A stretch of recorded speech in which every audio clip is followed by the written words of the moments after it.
The rain had started just as Victoria Lawrence pulled into the parking lot of Riverside Cafe.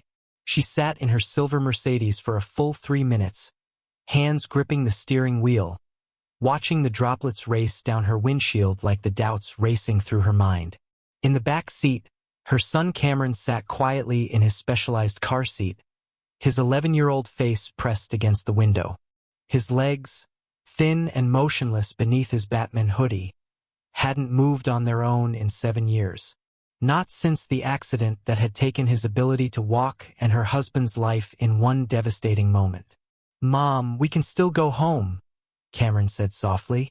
"You don't have to do this." Victoria met her son's eyes in the rearview mirror. Those eyes, so much like his father's, held a wisdom that no child should possess. Cameron had watched her go on exactly 9 first dates in the past year. 9 times, she'd left him with her sister. 9 times, she'd come home early, her carefully applied makeup smudged from crying in restaurant bathrooms. "What makes you think I'm nervous?" Victoria asked, trying to inject lightness into her voice. "Because you're using your CEO voice, the one you use before firing someone." Despite everything, Victoria laughed. Her son knew her too well. "Cameron, what if I told you that today is different? What if I told you that this time, I'm not leaving you behind?" Cameron's eyes widened. "You mean? I mean, I'm done pretending. I'm done with men who say they're fine with you but expect you to be invisible. I'm bringing you in there with me." "Mom, that's crazy. He'll run. Then he's not worth our time." Victoria unclipped her seatbelt and turned to face her son fully. "Baby, I've been thinking about this all week. Every man I've dated has eventually made me choose between finding love and being your mother. I'm tired of choosing. We're a package deal, and if Michael can't handle that, then I need to know right now." Cameron bit his lip, the gesture so familiar it made Victoria's heart ache. "What if he's nice to you but weird about me? What if he does that thing where adults talk to you like you're 5 just because you're in a chair?" "Then we leave," Victoria said firmly. "We get coffee, just you and me, and we go to the aquarium like we planned for tomorrow." "But Cam, what if he's different? What if he sees you the way I see you, as the most incredible kid in the world who just happens to use wheels?" "That would be..." Cameron trailed off, hope flickering across his face before fear doused it again. "That would be amazing. But Mom, people don't usually surprise us in good ways." Victoria felt the familiar knife twist of guilt. Her son, at 11, had already learned to expect disappointment. How many times had relatives failed to show up because their houses weren't accessible? How many birthday parties had excluded him because parents didn't want to deal with a wheelchair? How many times had strangers stared, pitted, or worse, pretended he didn't exist? "I know, baby, but sometimes, just sometimes, we have to give people the chance to surprise us." She grabbed the umbrella from the passenger seat. "Now, let's go meet Michael Torres and see what he's made of." Getting Cameron's wheelchair out of the trunk was a practiced dance Victoria could do in her sleep. Unfold, lock the wheels, position it beside the car door, transfer Cameron, careful of his legs, always careful, and then the final check to make sure his hoodie was covering his waist properly, that his backpack with his emergency supplies was secured to the chair. "Ready?" Victoria asked. "As ready as I'll ever be to potentially ruin my mom's love life," Cameron said with a crooked smile. They made their way across the parking lot, Victoria holding the umbrella over both of them while pushing the chair one-handed. Another skill she'd mastered through necessity. Through the cafe's large windows, she could see Michael already seated at a corner table, checking his phone nervously. Michael Torres, 42 years old, a high school history teacher, divorced for 5 years, father to a teenage daughter. They'd been matched on a dating app 3 weeks ago, and their text conversations had been wonderful. He was funny and intelligent, asked thoughtful questions, and shared stories about his daughter with genuine warmth. Victoria had found herself actually looking forward to meeting him, which was why she'd decided to do this her way. If he ran, at least she'd know before investing more hope. The cafe door chimed as they entered. Immediately, the atmosphere shifted. Conversations didn't stop, but they stuttered. A woman at the counter glanced at Cameron's wheelchair and quickly looked away, as if disability might be contagious. A little girl pointed until her mother redirected her hand with a sharp whisper. Victoria felt Cameron shrink slightly in his chair, making himself smaller, and fury flashed hot through her chest. This was exactly why she'd stopped caring about men who couldn't handle her reality. Michael looked up at the door chime. His expression went from anticipation to confusion as he saw Victoria pushing a wheelchair, then to something Victoria couldn't quite read as he registered that the child in the chair was coming with her. This was the moment when men usually found excuses. I just remembered I have a thing, or I think there's been a misunderstanding, or, worst of all, the forced smile that said they'd endure one polite coffee before disappearing forever. But Michael Torres did something completely unexpected. He stood up, walked directly toward them, and crouched down so he was at eye level with Cameron, completely ignoring Victoria. "You must be Cameron," Michael said, extending his hand to her son first. "I'm Michael. That's an awesome Batman hoodie. Classic Batman or the new movies?" Cameron's shocked expression mirrored Victoria's own feelings. Classic. Michael Keaton is the best Batman." "Solid choice," Michael said seriously. "Though I'm partial to Kevin Conroy in the animated series. The voice just captured who Batman really is. You know?" Cameron's face transformed like sunrise breaking. "You watched the animated series?" "Watch? My daughter and I binged the entire thing last summer. We had debates about which villain was most misunderstood. She argued for Mr. Freeze. I said Poison Ivy." Michael stood, finally looking at Victoria with a smile that crinkled the corners of his warm brown eyes. "Hi, Victoria. Would you both like to sit down? I picked this table specifically because there's plenty of room for a wheelchair. My nephew uses one, and he always complains about restaurants cramming them into corners like afterthoughts." Victoria felt something crack inside her chest, something that had been frozen solid since her husband's death. Tears pricked her eyes, and she couldn't speak for a moment. Michael's expression shifted to concern. Did I say something wrong?" "No," Victoria managed. "No, you said everything exactly right."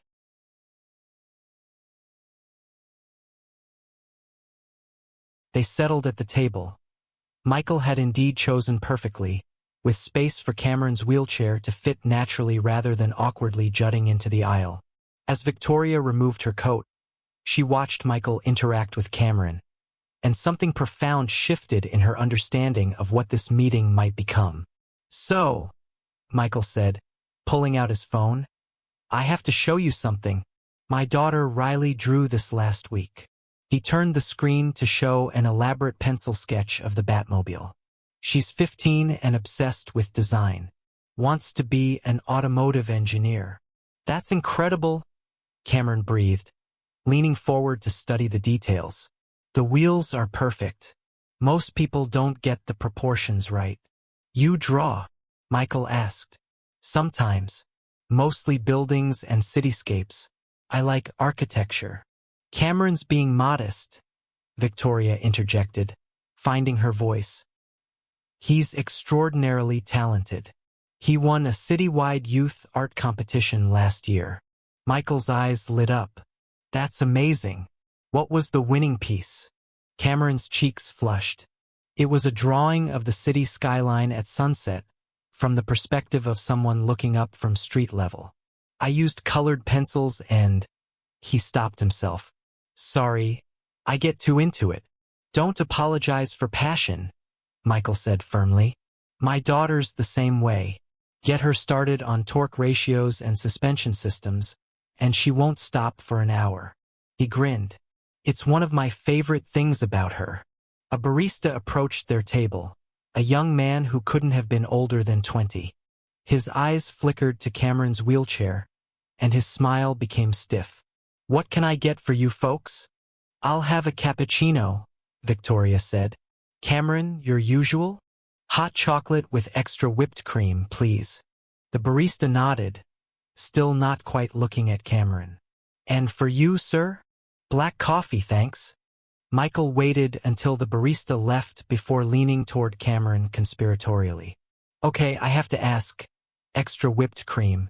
Are we talking about a reasonable amount of extra? Or are we talking about a mountain? Cameron giggled. Actually giggled. A sound Victoria hadn't heard in months. A mountain. Mom always tells them just a little extra. But I want the whole can. A boy after my own heart, Michael said solemnly. Life's too short for reasonable amounts of whipped cream. Victoria found herself relaxing in a way she hadn't expected. Michael's attention to Cameron wasn't performative or forced. He wasn't doing that thing some people did, overcompensating with false enthusiasm or speaking in the patronizing tone reserved for small children. He was just talking to Cameron. Like Cameron was interesting. Like the wheelchair was simply a piece of furniture, unremarkable and irrelevant to the conversation. So, Victoria said carefully, I should probably explain that you brought your son on our first date? Michael interrupted gently. I kind of figured that's what was happening. Victoria felt her defenses rise. And I think it's the smartest thing you could have done. Michael's expression was earnest. Victoria, I'm a single parent. I know what it's like to navigate dating when you have a kid who depends on you. I also know.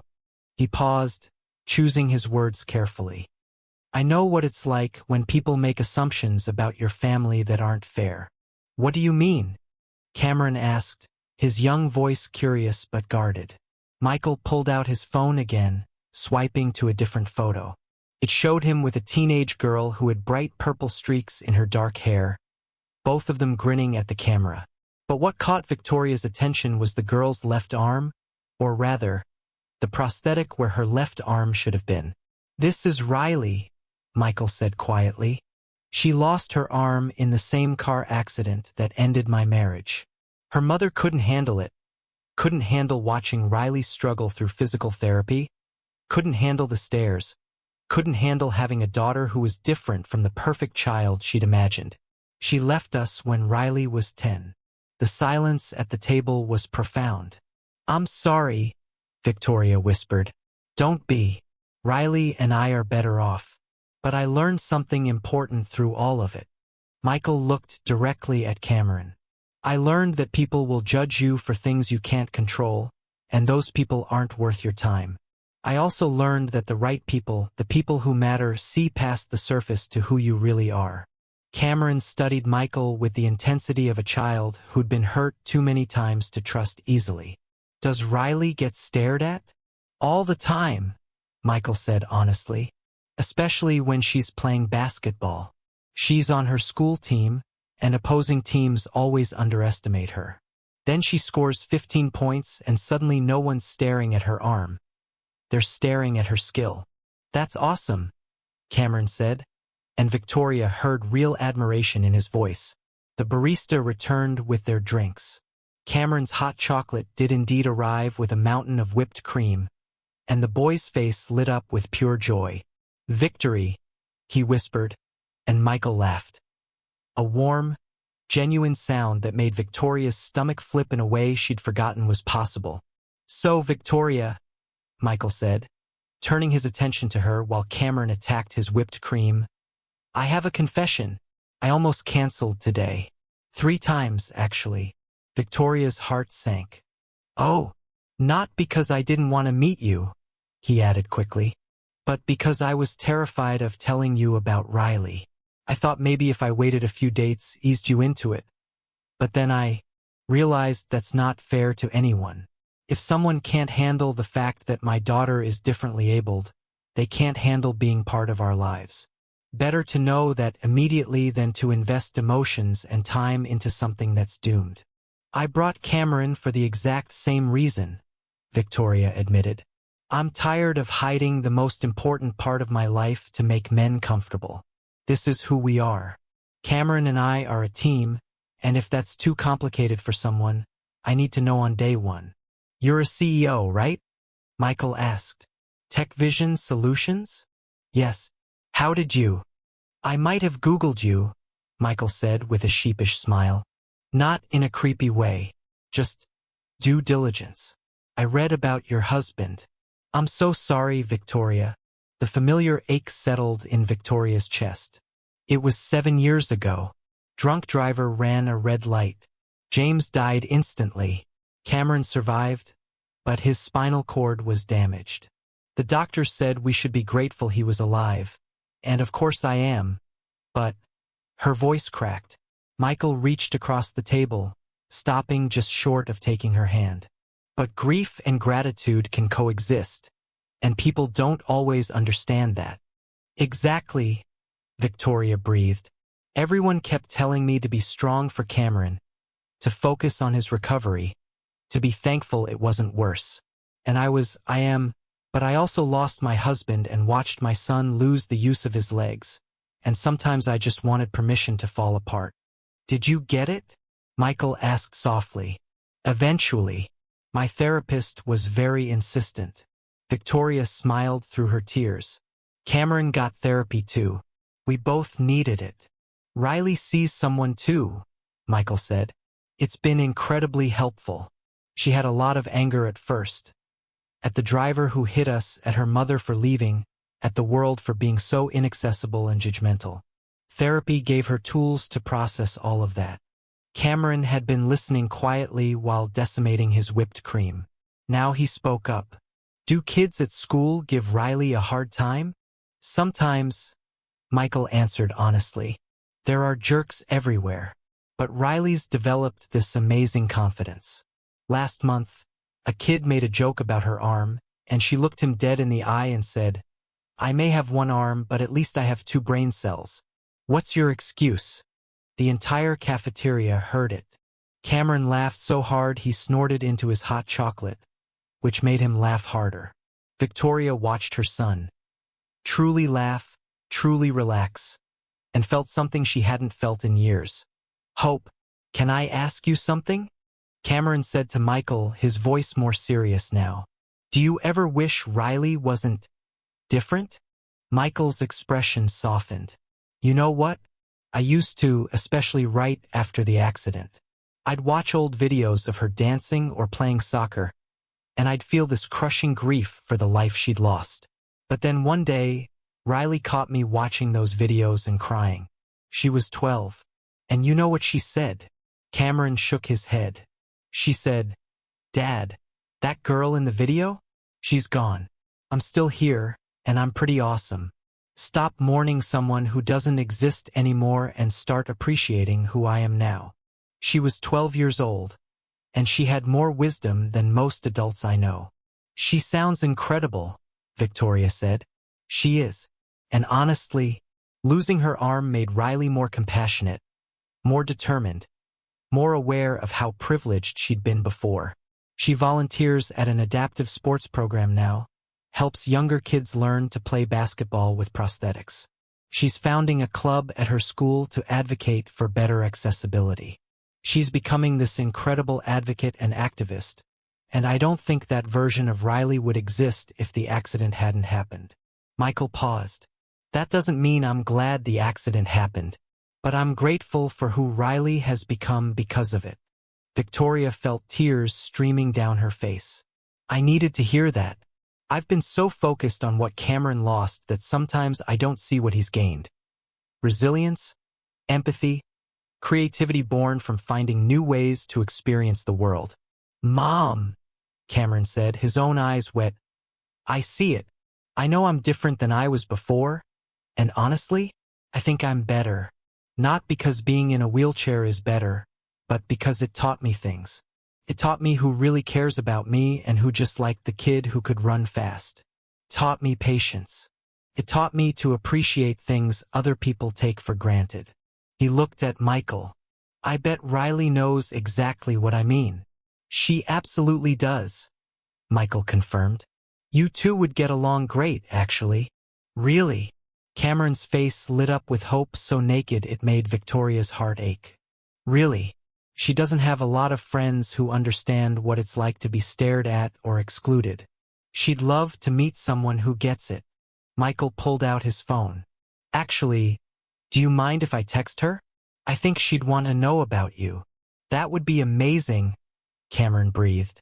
As Michael typed on his phone, Victoria found herself studying him, really looking at him. He was handsome in an understated way, with kind eyes and smile lines that suggested he laughed often. His hands, she noticed, were ink-stained in a way that suggested he still graded papers with an actual pen. There was a small coffee stain on his left sleeve that he either hadn't noticed or didn't care about. He was real, imperfect, present, and he was looking at her son like Cameron mattered. Michael's phone buzzed. He grinned.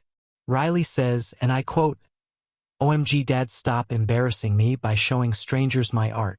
But then she says, "Actually though, tell him my Instagram handle is @RileyDraws if he wants to see more. And tell your date that I approve of anyone who brings their kid on a date, because it means they have priorities straight." Cameron laughed. "She sounds awesome. Can I really follow her on Instagram?" "Absolutely." She'd be thrilled. Victoria watched as Michael helped Cameron spell out the Instagram handle. The two of them bent over Cameron's phone together. Something tight in her chest, something she'd been clenching for 7 years, finally loosened. "Michael," she said softly, "can I ask why you're so comfortable with all of this? I don't mean to sound skeptical, but in my experience, most people aren't." Michael set down his phone and looked at her directly. "Honestly, because I've lived it. I know what it's like to watch someone you love struggle with things that should be simple. I know what it's like to fight with insurance companies and schools and restaurants that aren't accessible. I know what it feels like to be so angry at the world on behalf of your child that you could scream." He paused. "But I also know what it's like to watch that same child accomplish amazing things precisely because they had to find different ways to do them. Riley can do pull-ups now. She's stronger than half the boys in her class. She had to compensate. That strength, that determination, that refusal to give up, that came from adversity." "Cameron's the same way," Victoria said. "He's taught himself to do things I never would have thought possible. He can transfer himself in and out of his chair now. He's been taking online coding classes and built an app to help other kids track their physical therapy exercises. He's so much stronger than I ever gave him credit for. Because you're too busy protecting him to notice he doesn't need as much protection anymore," Michael said gently, and Victoria felt the truth of it like a punch to the gut. "Mom does her best," Cameron said, suddenly defensive. "It's not her fault the world isn't built for people like me." "You're absolutely right," Michael said immediately. "Your mom is clearly amazing. I didn't mean to suggest otherwise. I just meant, sometimes the people who love us most have the hardest time seeing us clearly because they're so focused on keeping us safe." "That's really wise," Victoria admitted. "And probably true. My therapist says the same thing, actually." The cafe had gotten busier around them, the afternoon crowd filing in for post-lunch coffee. Victoria noticed people glancing at their table, some with curiosity, some with pity, one elderly woman with an approving smile. She'd spent 7 years being hyper-aware of these stares, building armor against them. But sitting here with Michael, who understood, and Cameron, who was smiling more than he had in months, the stares mattered less. "Can I ask you something?" Michael said to Victoria. "And please don't feel like you have to answer if it's too personal. Go ahead. How do you balance being a CEO and being Cameron's primary caregiver?" "That has to be incredibly difficult." Victoria laughed, but it was tinged with exhaustion. "Honestly, I'm not sure I do balance it. I have an amazing assistant who knows to keep my schedule flexible for Cameron's medical appointments.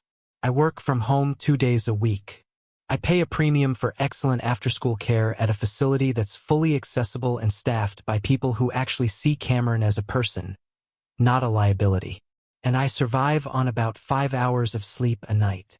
"That sounds unsustainable," Michael said with concern. "It probably is. But what choice do I have? Cameron needs me.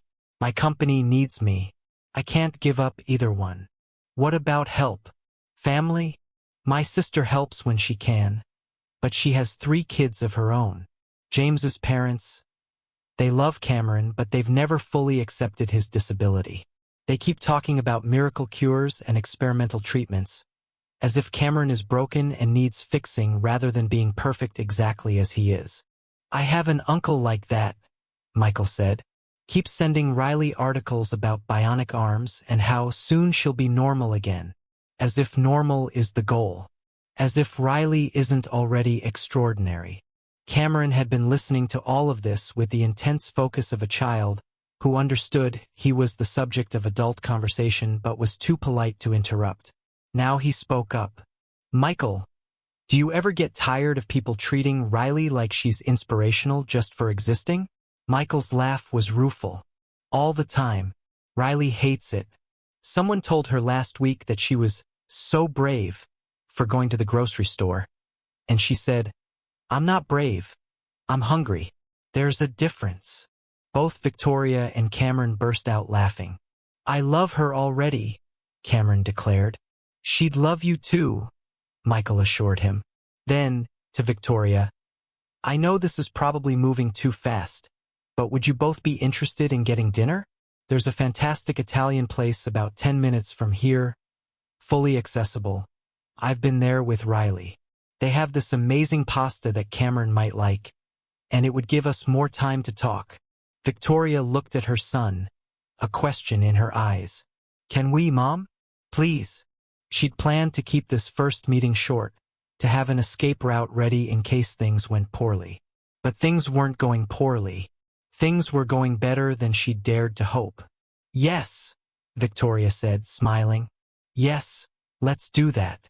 The Italian restaurant was called Bella Vista, and true to Michael's word, it was perfectly accessible.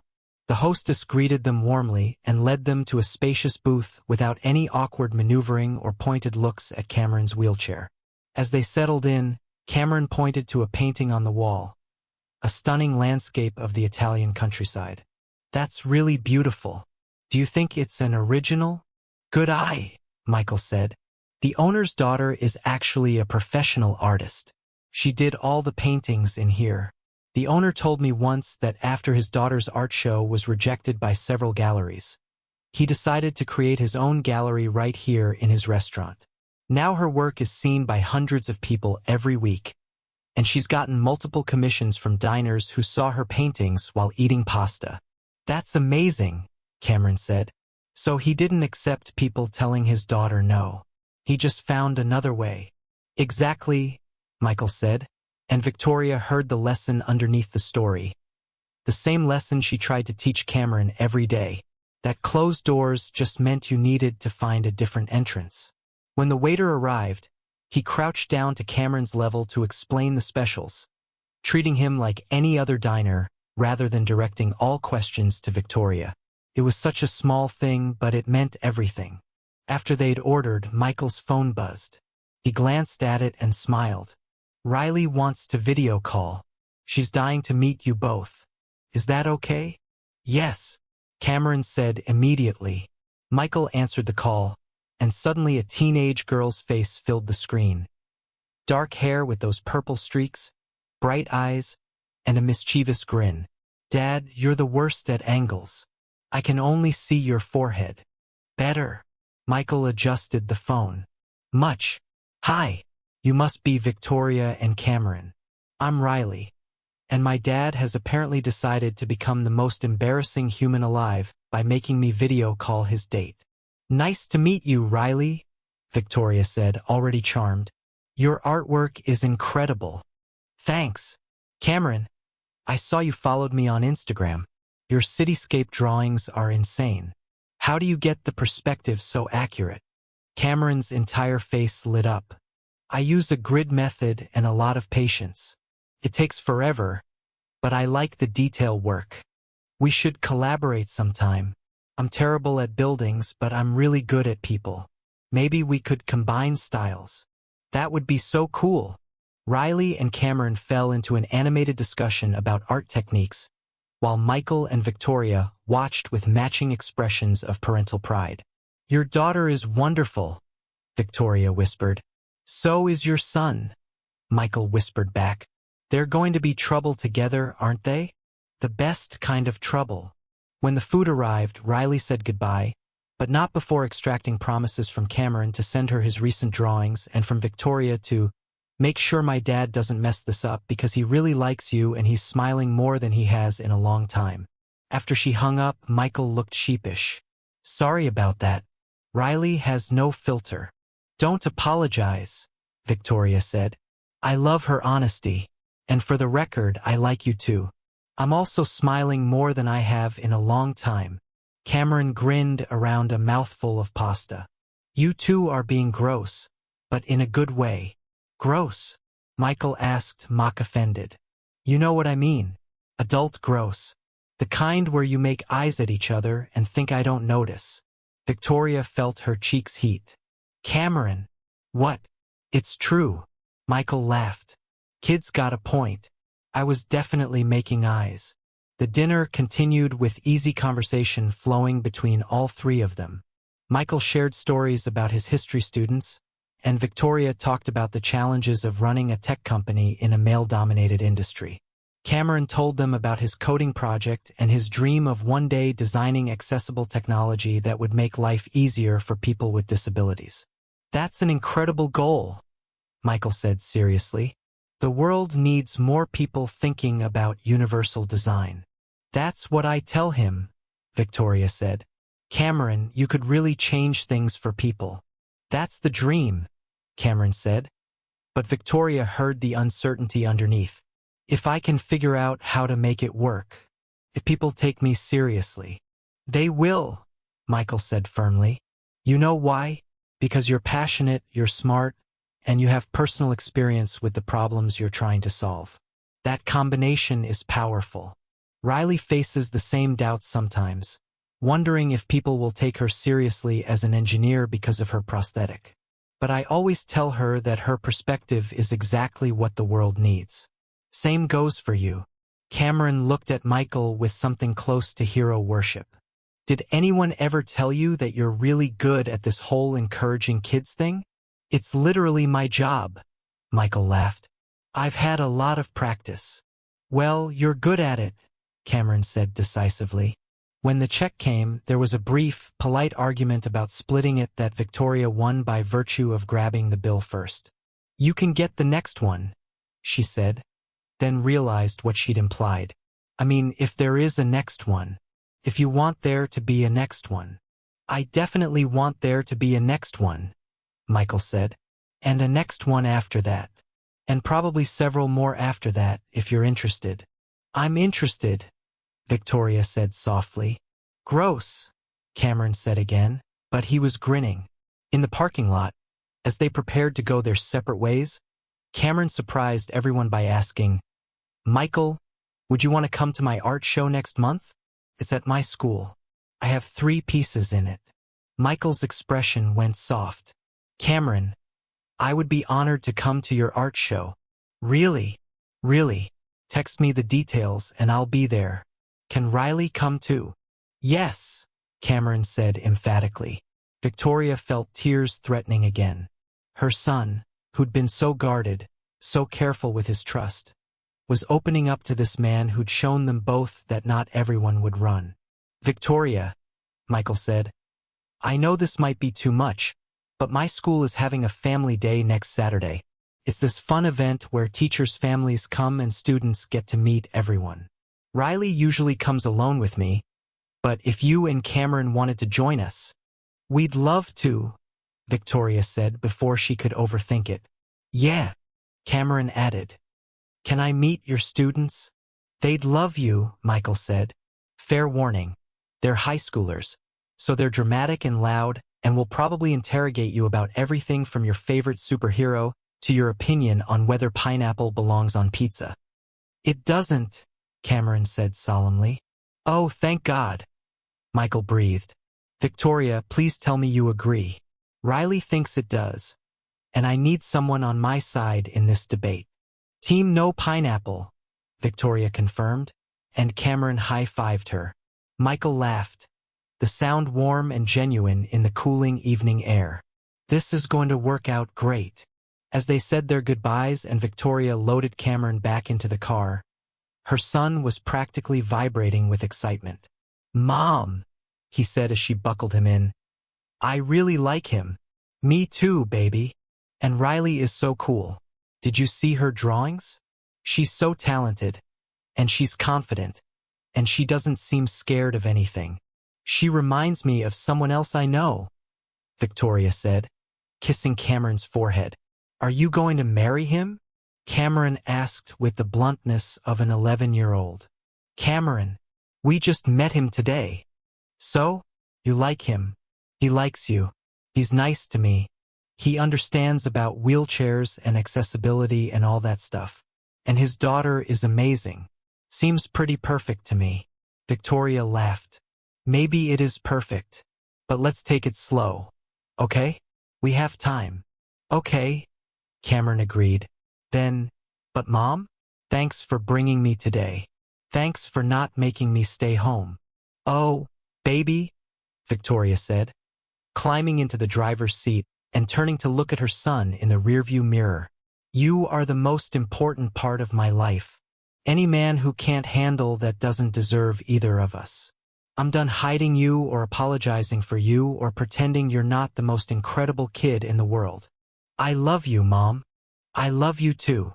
The community center's adaptive sports program had gained 2 new regular attendees, Cameron and Riley.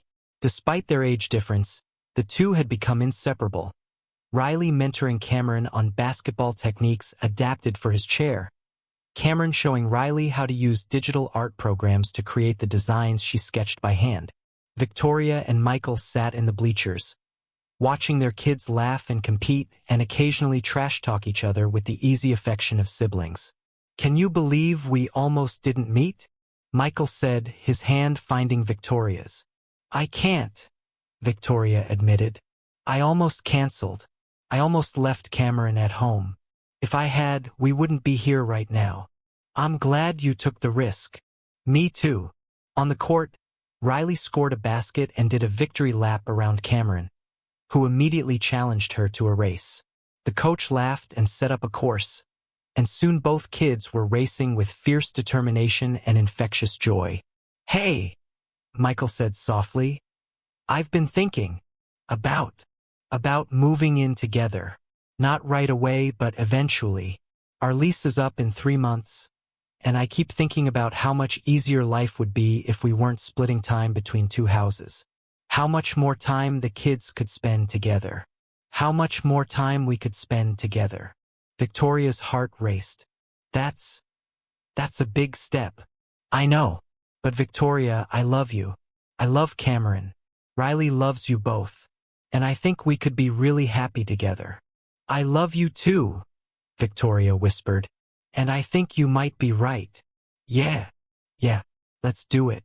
Let's build something together. All 4 of us." On the court, Riley and Cameron crossed the finish line at almost the same time, immediately arguing about who won.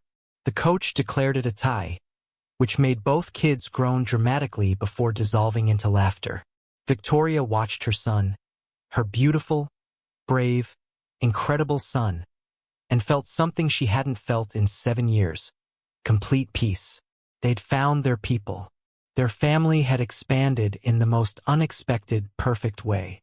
And it had all started because she'd been brave.